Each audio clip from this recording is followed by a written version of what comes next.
in Aranyakanda, last week we were discussing that Ramji, Lakshmana and Sita Mata, they were reaching the ashrama of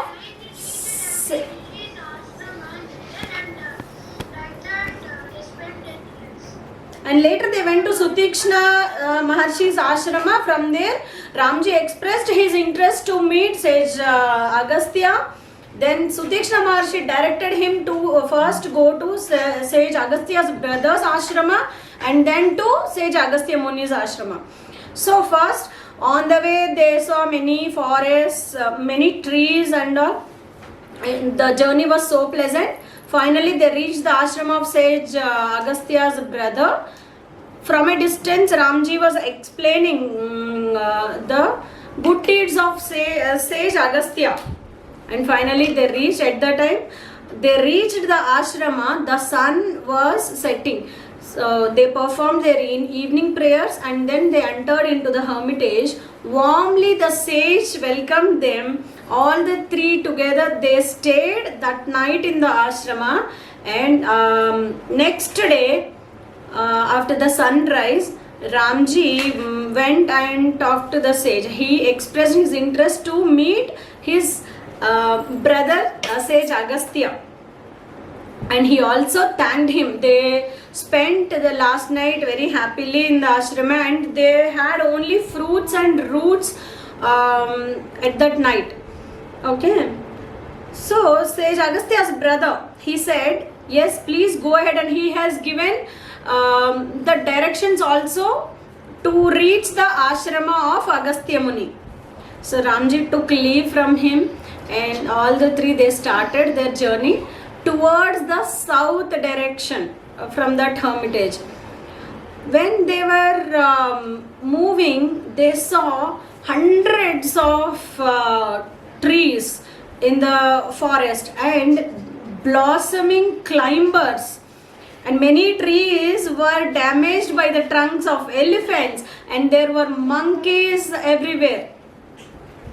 And they were listening to the resonance of the flocks of birds. Finally, at a point, Ramji said that, Lakshmana, I feel here in this area, all the trees are covered with full of glossy leaves,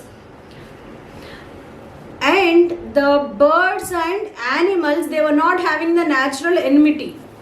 So I feel the hermitage is not so far. It is not very far.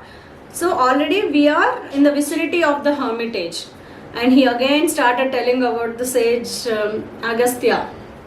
He said, sage Agastya is very famous for his good deeds.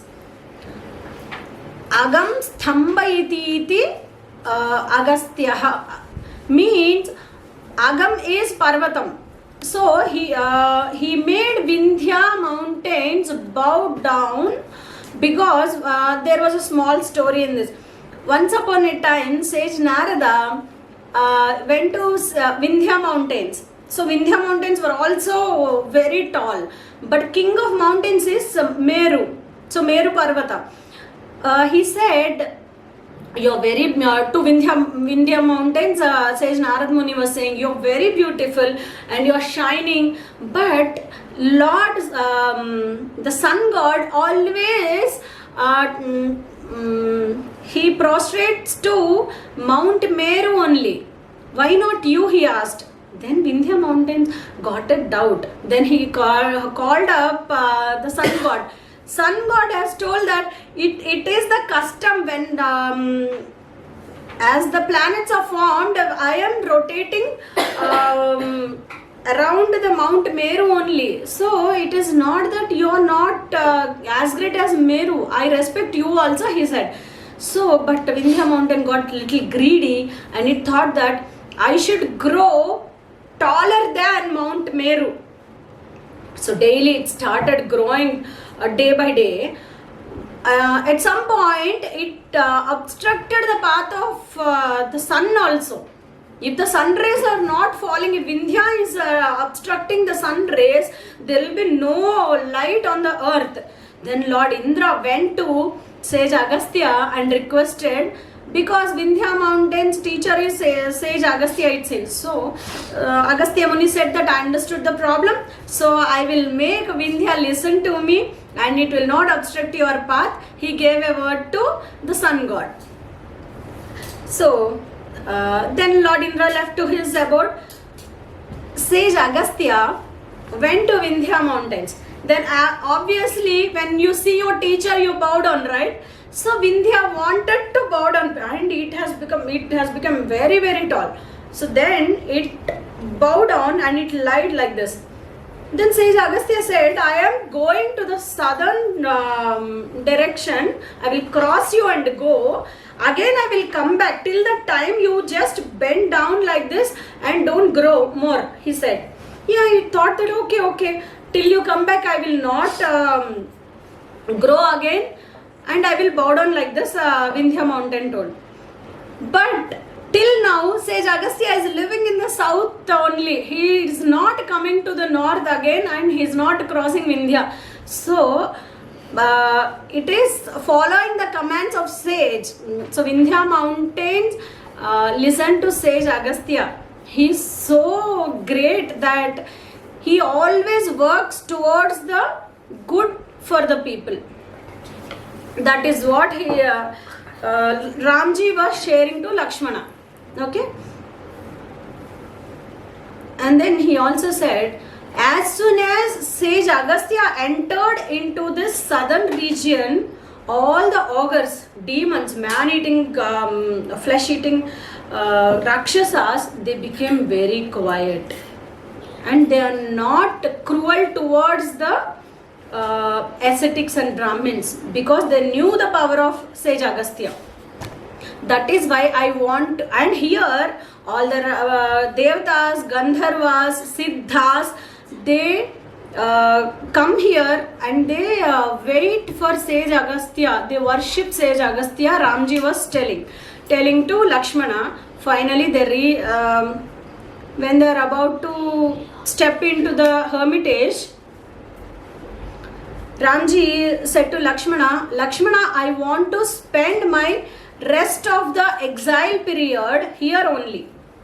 So, go and we will talk to Sage Agastya and we will find out where we should live. So, he expressed his interest that he wanted to live his rest of the exile period there only. And he said to Lakshmana, go and inform to Sage Agastya that I have come with my wife Sita.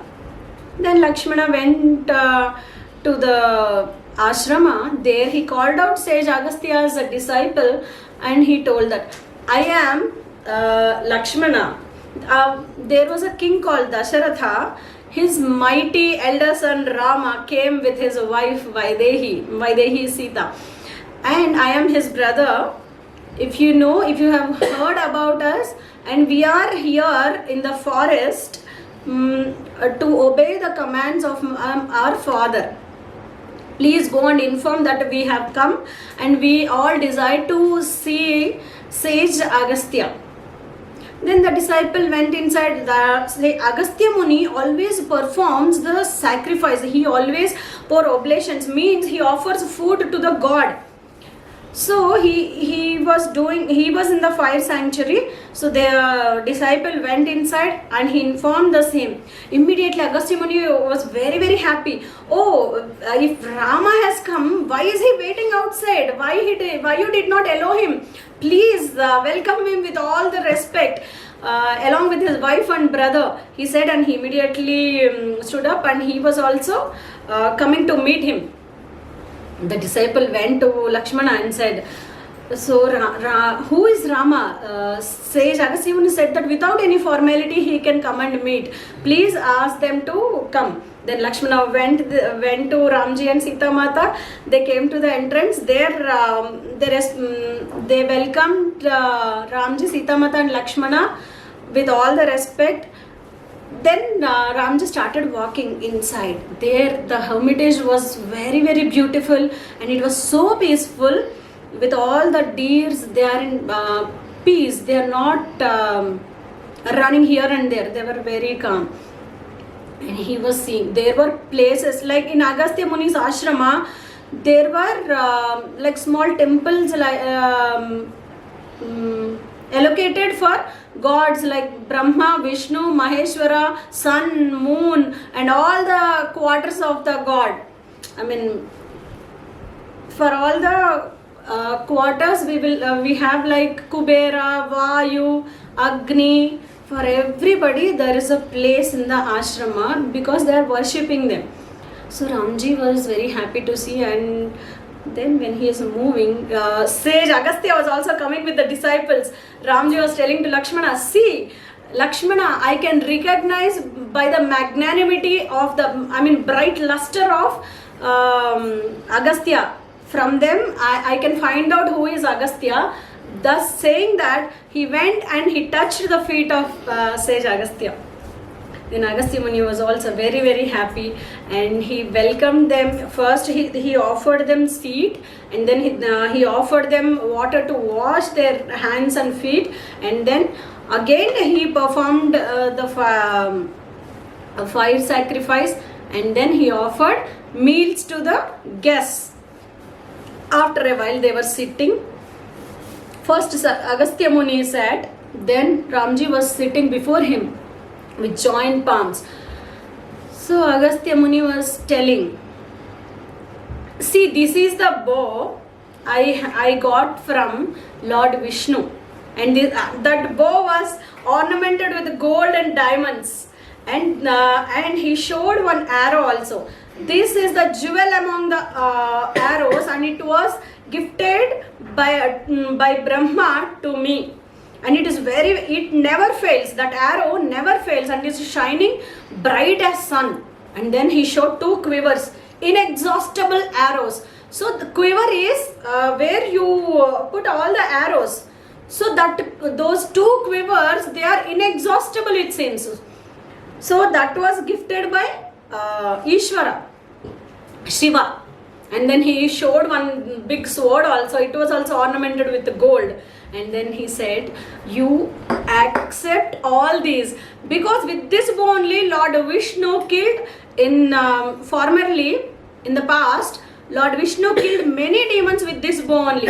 So accept this bow, arrow, quivers and sword, as Indra accepted the thunderbolt. Indra's weapon was thunderbolt, Vajrayudha, right? So this is for your victory. I am gifting all this to you, he said. Then Ramji politely he accepted. So here we will take a pause. Agastya Muni actually the conversation between Ramji and Agastya Muni will be very, very nice. Next week we will discuss. Okay, now morals. We have 3 more minutes.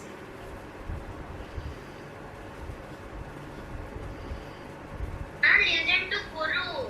Yeah, Guru plays a very, very important role. Generally, all the gurus will be telling good only. Sometimes we understand with our small mind. Sometimes we cannot understand also. That is the big difference. If you check out Ram and Ravana, Ravana is also equally powerful as Rama. But why? What is the difference? Ramji listens to gurus. Sometimes when he was having a doubt or confusion, he listens to the gurus. Ravana did not listen. Even Ravana had also great gurus like his father. Vibhishan was also telling. Whoever is telling good, Ramji listens. So that was the big difference, I feel. And gurus know better than us.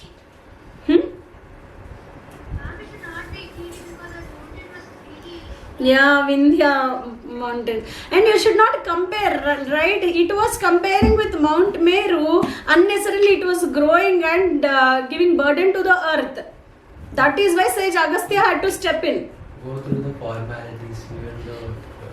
Yeah, see why in Valmiki ji always describes Ramji performed evening prayers, Ramji did this ritual, and Sage Agastya is performing. When something is prescribed in Vedas or in Shastras, Ramji follows it authentically. Whether somebody is seeing or not, it is none of his business. He follows it. So that is what we have to learn. If it is your duty as a Kshatriya dharma, he is doing some. So if it is your duty, you have to do it whether somebody is watching you or not watching you. Again, the duty of a student is study well. Yes. Yeah, please. Ma'am, my doubt is, did Sage Agastya know that Ramji is Lord Vishnu himself, or did he just know him as a normal, really great Kshatriya? Yeah, this actually I want to discuss next week, but we will discuss now. Everybody, all the elevated souls, Sutikshna, Sarabhanga Maharshi, Sutikshna Maharshi, Sage Agastya, everybody knew that Ramji is Vishnu. But Ramji never admits. If you say also, he will rule out. I am not Vishnu. I am the Nara. I am a human being, he says. So that is why. So Ramji immediately touched Sage Agastya's feet, right? Agastya Muni did not say anything. Again, Agastya Muni, when he was offering all these things, he honors him. Like with the flowers, fruits and all. He says, Atithe Deva Bhava, as a guest, as an ascetic, I have to honor you. In that way, he honors, Ramji accepts that. Otherwise, if they say, you are Vishnu, no, I am not Vishnu. So, very good question. And next week also, we will discuss on the same lines.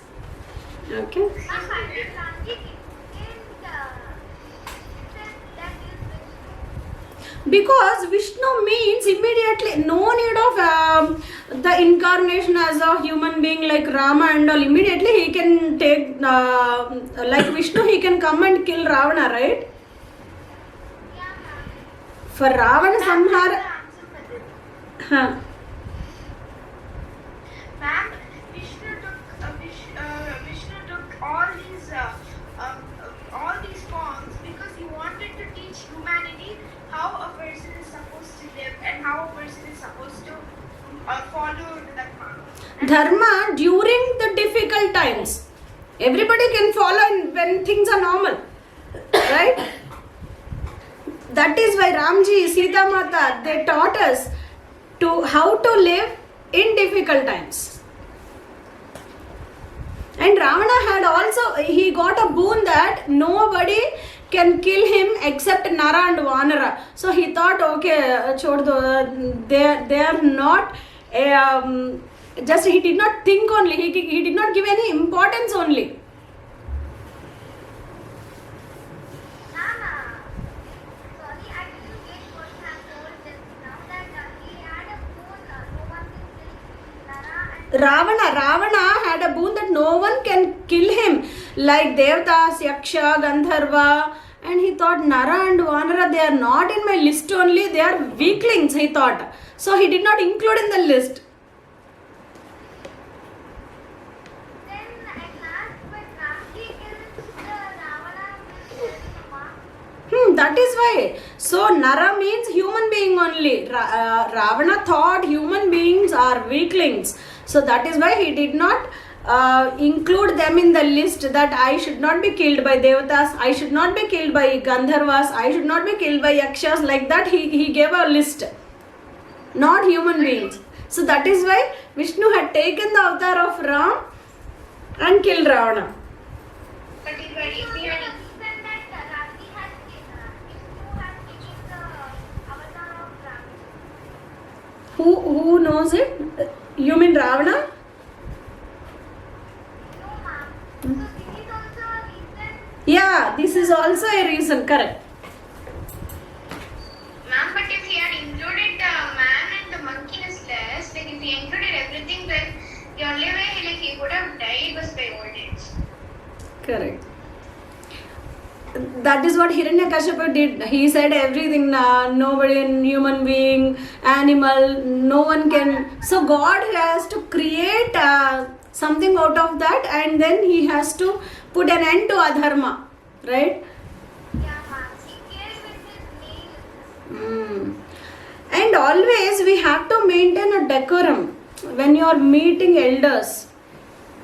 Right? Ramji, why he did not immediately go into the sage Agastya Muni's ashrama? Why was he waiting? he wanted to take the approval and then go. So that is what he teaches us, how to behave with the sages, how to respect gurus. Ma'am, Huh. Ma'am, Agastya appears in the Yuddha Kanda to teach Rama the Aditya Hridayam, right? Yeah, that is in Yuddha Kanda. And when he was with in Balakanda, when Ramji Lakshmana were with Vishwamitra Muni, they killed Tataka, right? At that time, Vishwamitra Muni was telling that Tataka was Yakshini and her husband was Sundar. He was killed by whom? Agastya. He was killed by Agastya Muni only. Just he said whom. Because Agastya Muni was shot, he was making fun of him or something he was doing.